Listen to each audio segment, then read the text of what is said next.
And so what you can just decide to do is forgive yourself for even expecting there to be a relationship and let go of the resistance and let them have their own agency. And like, if you see the person and you feel like the emotions come up, just remind yourself, yeah, brain, like, I know you're feeling like we're unsafe. We're actually okay. We're going to be fine. We self-soothe. We step into that like calm acceptance. We're kind to ourselves and we just show respect. Hi, and welcome to the Stethoscopes to Swaddles podcast, episode number 83. So today on the podcast, I want to talk about a very important topic, and this is the topic of forgiveness. So on this episode, we're going to explore what forgiveness is, what forgiveness isn't. We're going to talk about some models, some thought models on forgiveness, and then we're going to also do a little bit of the 4 questions based on forgiveness, or actually address some of the 4 questions in forgiveness. If you don't know what either the model or the 4 question is, I'm going to explore it just a second. I also want to have a disclaimer. My voice is a little bit raspy, and there may be some clearing of the throat in this episode, and I apologize in advance. So before we get into the topic, I want to just kind of refresh your memory on what models are. And the concept of models was a tool that was created by Brooke Castillo using some information from cognitive behavior therapy, just how we show up in the world. And this is the idea that our thoughts about circumstances create our feelings. And then those feelings either cause us to take action or not take actions. And then we have results in our lives. And so when you think about feelings, they would go in the feelings line of the model, which can either be uncomfortable feelings or comfortable feelings or negative or positive feelings, whichever way you choose to think about them. But it always starts with a thought. And sometimes we don't really think through the thought. So sometimes we might actually be in the feeling, and we need to practice awareness of how to actually see the thought that's creating the feeling so that we can explore it from there.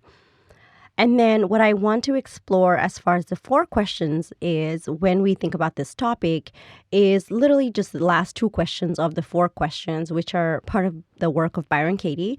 And I will share that in the show notes again. It was on the episode 82 show notes also, just talking about what those 4 questions are. And these questions are, when you have the thought, exploring that thought and asking yourself, 1, is it true? 2, can I absolutely know that it's true? 3, how do I react, or what happens when I believe that thought? And 4, who would I be without the thought? So let's get started. Hey mama, you deserve a life free of overwhelm and burnout. Welcome to the Stethoscopes to Swaddles podcast. I'm your host, life and mindset coach, Shiro Bergbauer. I'm also a wife, mom, and CRNA. This is the podcast for high-achieving mamas in medicine like you and I. Together, we'll learn how to navigate the ups and downs of working motherhood. If you're looking to thrive in your relationships and overcome overwhelm in your motherhood, marriage, and medicine, you're in the right place. Welcome to the Stethoscopes to Swaddles podcast.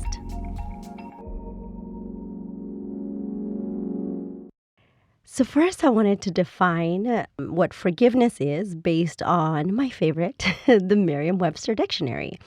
And so the meaning of to forgive, it's a transitive verb, and it means to cease to feel resentment against a person or an offender, or to pardon.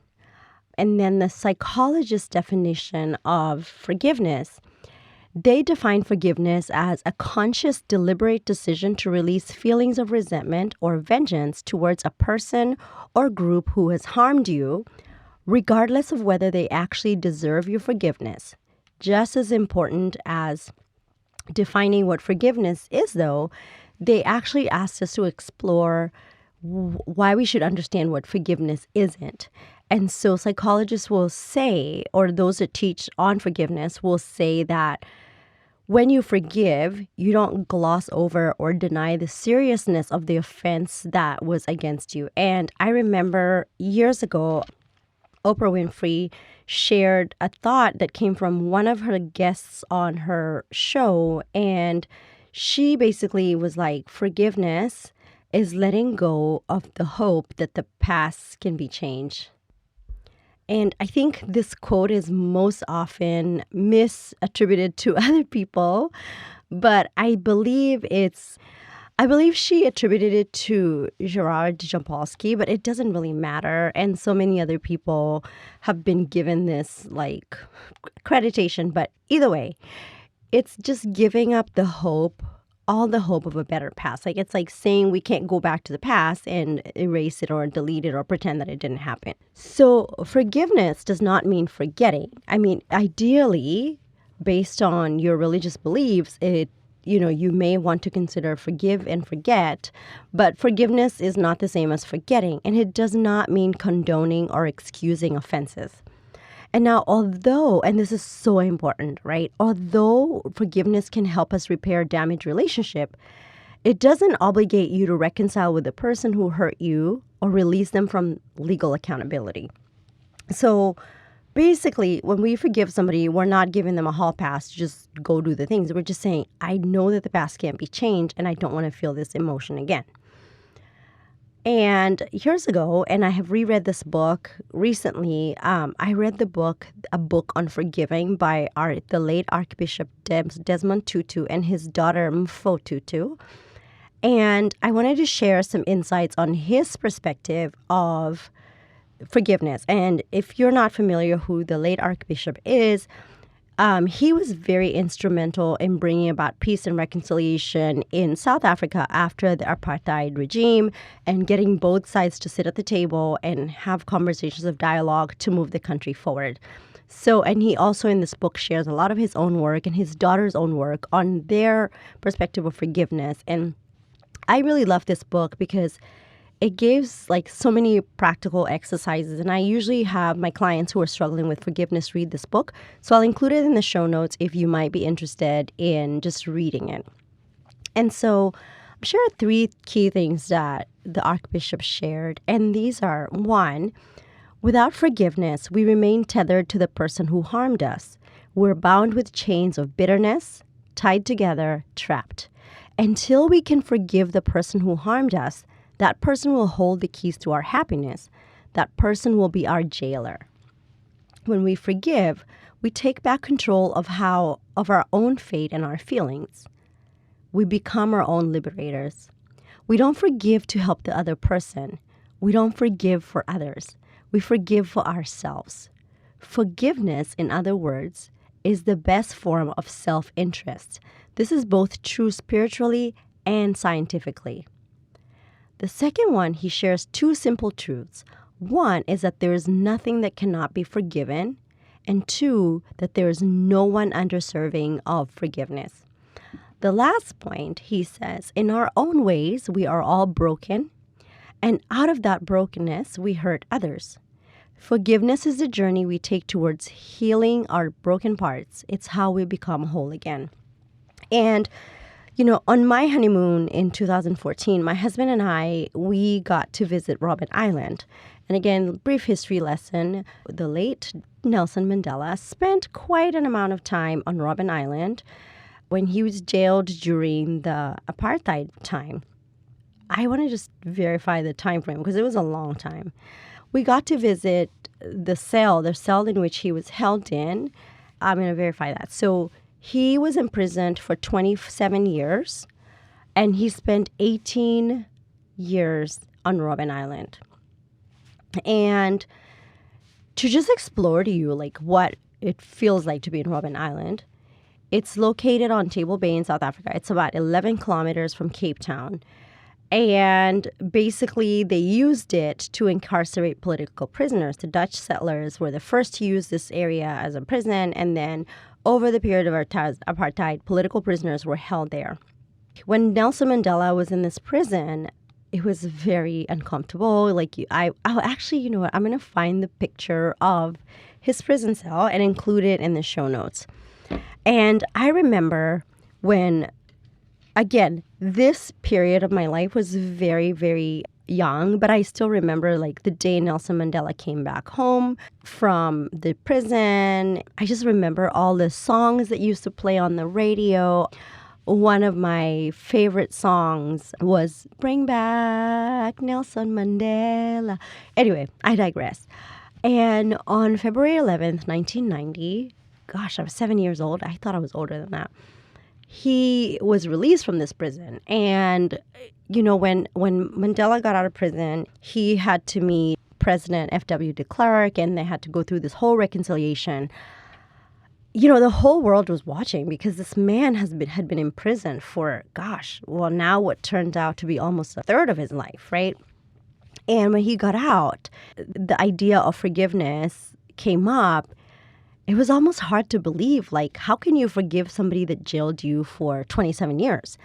And I think when I was exploring this topic, one of the most interesting things was just realizing him forgiving the jailers didn't mean that he forgot what happened or condoned the behavior. He was releasing himself from the resentment that he had for these people for so long. And there's a saying that I've heard go around, and I don't know who to attribute to it, but it says, when you resent and don't forgive, it's like drinking poison and hoping the other person dies. And so if you imagine when we're walking around with these emotions of resentment and anger, and we don't want to forgive the other person, it can be very uncomfortable. I wanted to explore this from the idea of thought models. And so, again, this episode may be a little shorter than the usual just because I don't want to strain my voice. But nonetheless, it's going to be as helpful. So I want you to think about a circumstance, a person or a relationship or a group of people that you have some resentment towards. And so the circumstance is the person, so you can insert the person, the people, or the relationship, or the situation. And the thoughts that usually drive these emotions of anger and resentment are, for example, he or she should pay for what he or she did, or the thought that it's not fair, or he or she is disgusting, or he or she hurt me and should suffer as much as I did, or I don't deserve to be treated the way that I was treated. And so I just want you to think about a person who you struggle to forgive and just kind of look through that lens of like, what are the thoughts that you have about this person or situation or relationship? And so the feelings that come up are anger, which can be a slow burn, aggravation, or resentment. Again, forgiveness isn't for everyone or everything. But if you're in a season in your life where anger and resentment are the predominant emotions that you're consistently feeling because of these thoughts about a person or a relationship or a situation, and you decide purposefully that you no longer want to feel these emotions, that you want to cease to feel resentment against, then you go towards forgiveness. Now, what is the result of having these thoughts and feelings? One, as Desmond Tutu says, you remain tethered to the person. He or she holds the keys to your happiness. The other result, when you think that he or she should pay for what he or she did, the result is that you pay for what he or she did because you're the one that's living with these emotions. When you have the thought that it's not fair in the result line of your model, you will see that the result is that you are not fair to yourself.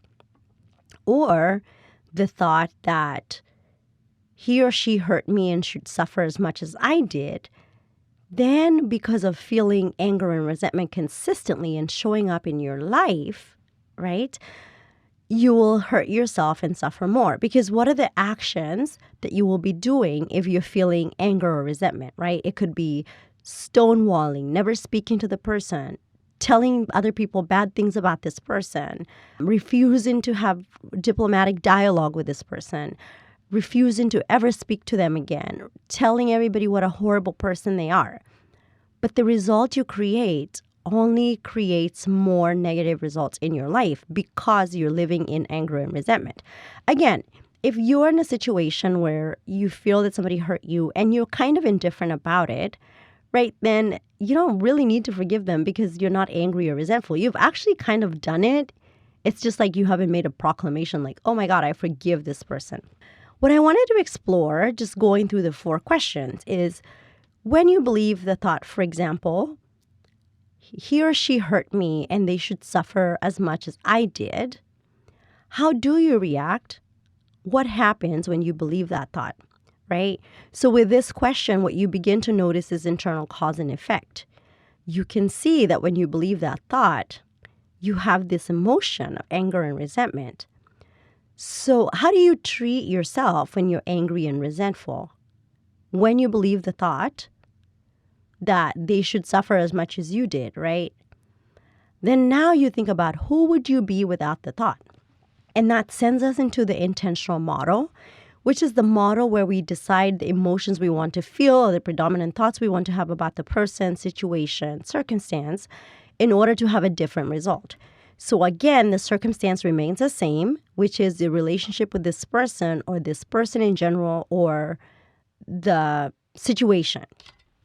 And one of the thoughts that I have practiced for myself when trying to get into a place of forgiveness is to just tell myself that I deserve to not live in anger and resentment, like I am worthy of not feeling those emotions anymore, or the past happened, it can't be different, and that's okay.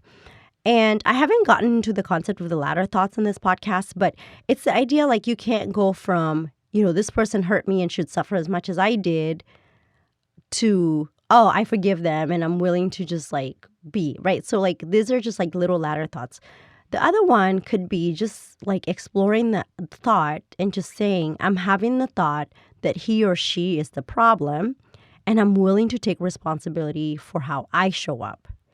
So it's almost like getting out of that victim mode and taking massive responsibility for how you want to show up from now onwards because you no longer want to feel anger or resentment.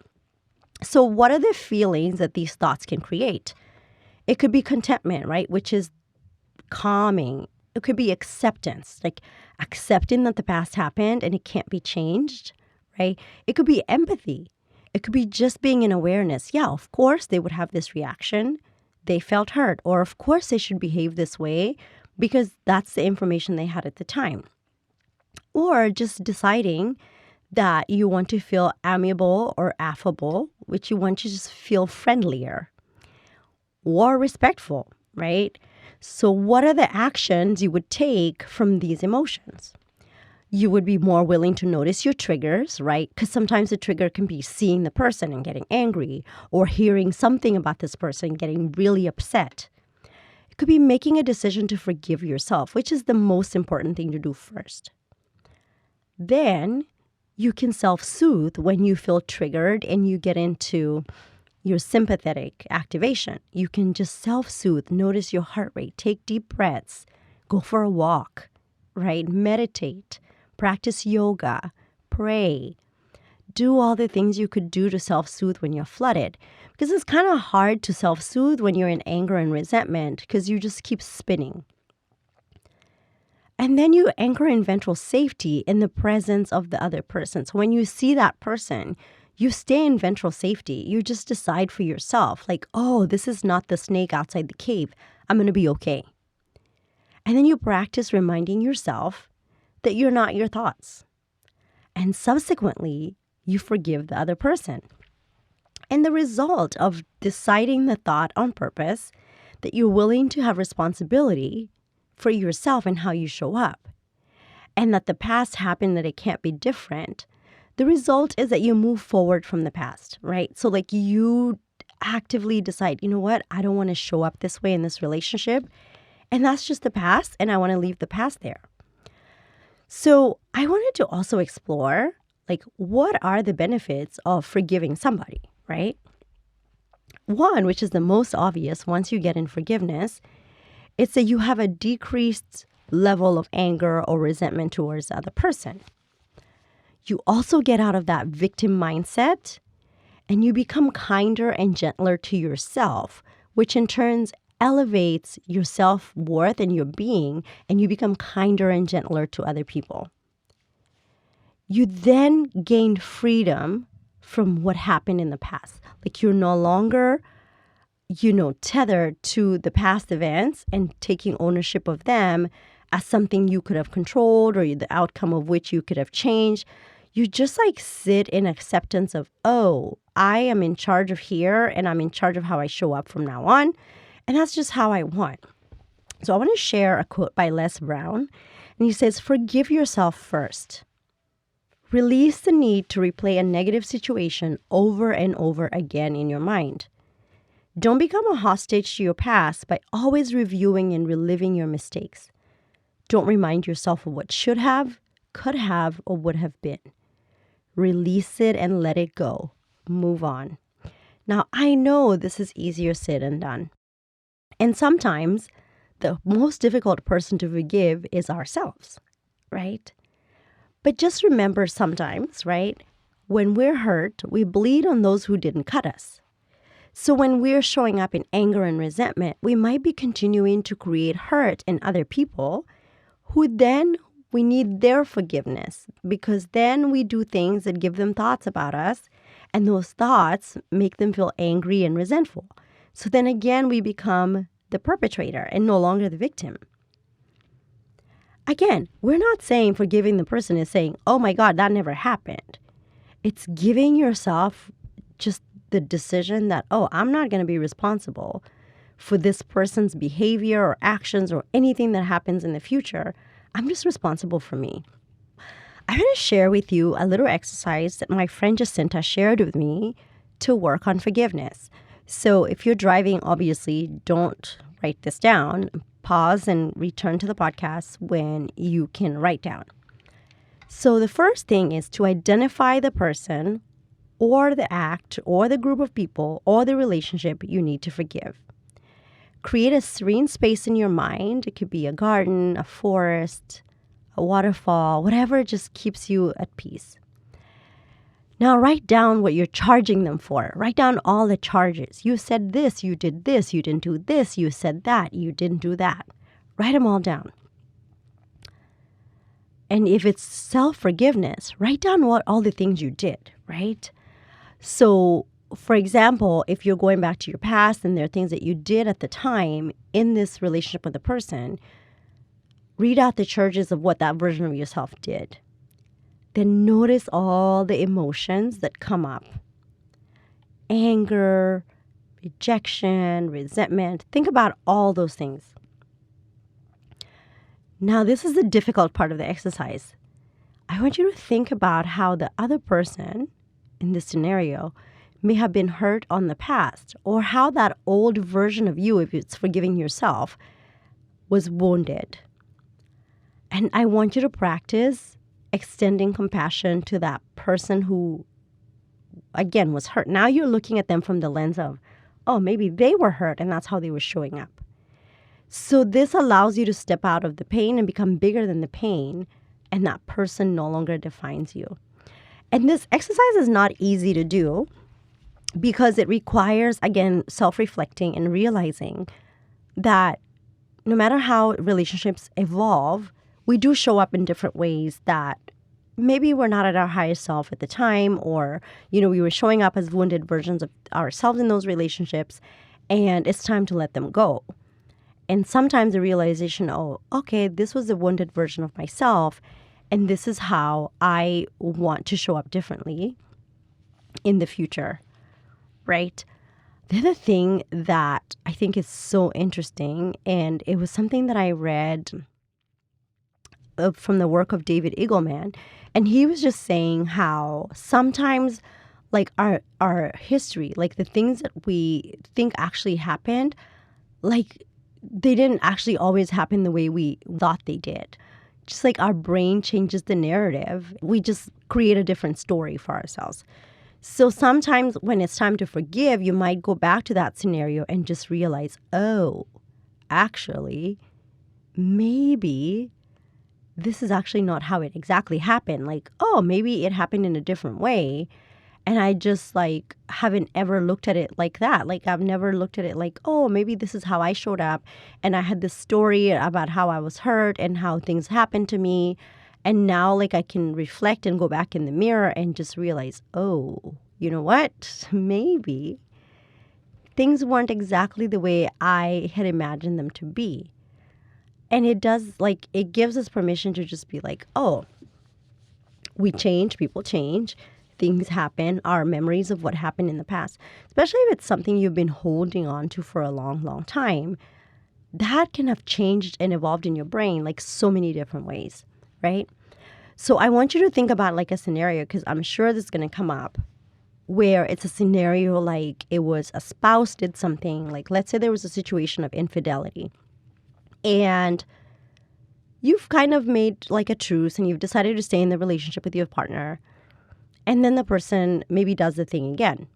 And then, of course, the past comes up and you now have made a decision maybe to sever ties with this person. So they go their separate ways, you go your separate way. But every time you see this person, you feel anger and you have all these thoughts. And you're like, this person, everybody needs to know what a terrible person they are. And they hurt me and I'm very hurt and they should be suffering too. And so you stay in anger and resentment. And it becomes the predominant emotion of your life, anger and resentment. And you go through life and, you know, your anger manifests in different ways. Some people feel anger in their chest or their stomach. And maybe you start having like physical symptoms of the emotion, the unprocessed emotions. And then you decide, I don't want to feel this emotion again. So does it mean that we decide that, well, that person didn't wrong me for cheating? No, it just means that you've decided they did what they did, and I no longer want to sit with this emotion for the rest of my life. I want to release them so they can go do their own work, and I can do my own work, right? And if you're the person in need of forgiving, and let's say you have a situation or a relationship or a circumstance in which the resistance keeps coming up because maybe you apologize to the person, they didn't accept your apology. Maybe you tried to make peace and the person didn't accept it. I want you to just think of this person's model from a place of compassion and curiosity. And in their model, they may be, one, angry or resentful, or they may have just decided to forgive you and not to reconcile. And that doesn't make them a bad person. That just means that they've given themselves agency to not be in a relationship with you.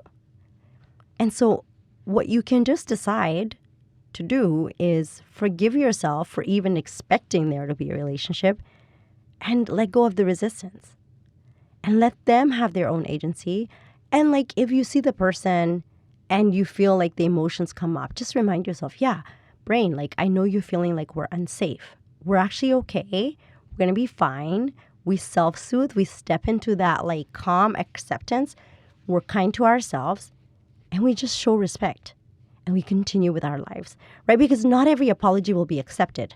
Not every situation where it's like in the movies where the person asks for forgiveness and they make up and the friendship goes the same, right? Sometimes in relationships, right, we go through, rupture, repair, reciprocity. But sometimes a repair happens and then people go their separate ways.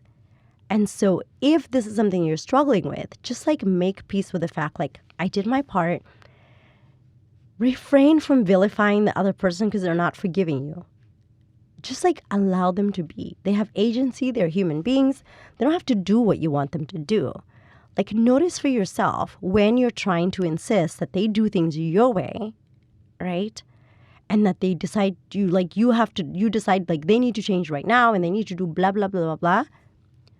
Just like decide ahead of time, no matter what, I'm going to forgive myself. I'm going to have my back. And if the action of like asking for forgiveness isn't being reciprocated, you can just sit there and write an entire letter and express your apology and how you feel. And then just like put it in the shredder. Like get it out of your system, what you all wanted to say, and put it in the shredder. And then decide that the season is over for that relationship. And let's say there's somebody in your life that you've been wanting to forgive and you wanted to release, and you're afraid that if you forgive them, they're going to think they have like access to you again. I want you to be aware that you can forgive people and still deny them access to your life. It's just that for you, you've decided anger and resentment is not going to be the emotion you feel when you think about the person, when you think about the circumstance. You have decided to let yourself go. So it's a freedom action, right?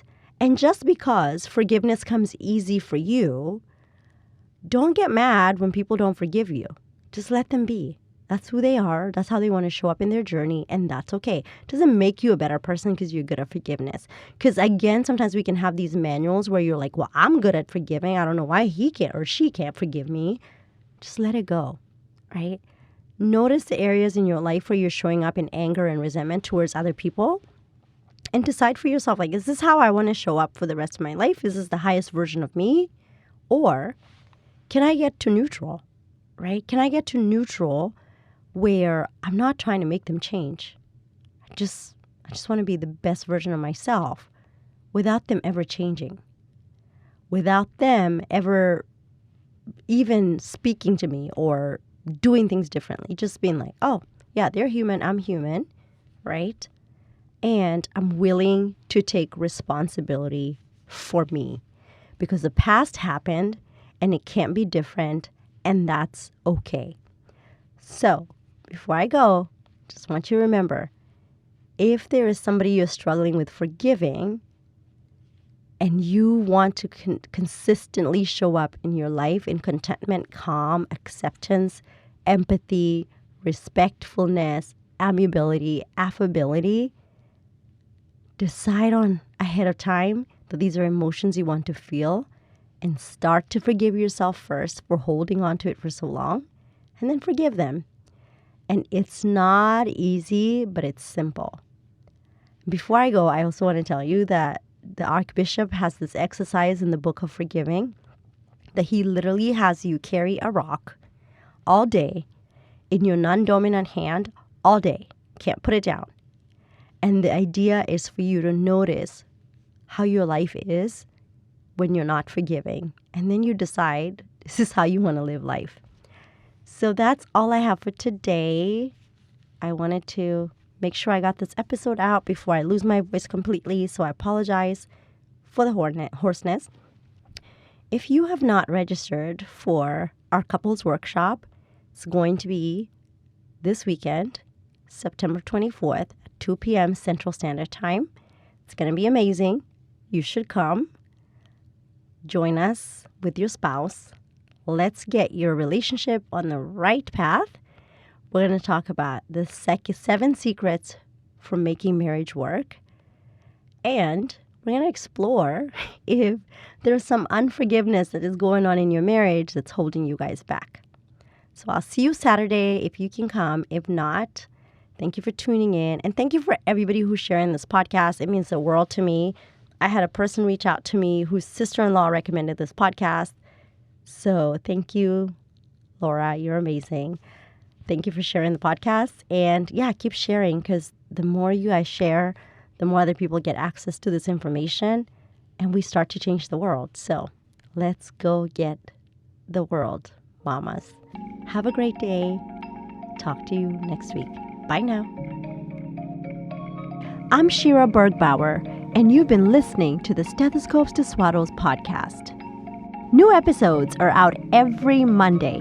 These episodes are created by me, Shira Bergbauer, and produced by Cassidy Mitchell. If you enjoyed this show or found it helpful, please rate it and review us on Apple Podcasts. If the concepts I share on this podcast resonate with you, or you're ready to change your relationships and mindset, I can help you.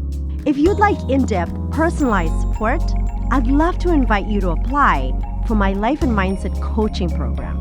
Just imagine you and I every week working together as I teach you the tools to up-level your life. To book your free 1-hour consultation call, go to www.stethoscopestoswaddles.com/consultation. You're doing a great job, Mama. Have a great week. Bye now.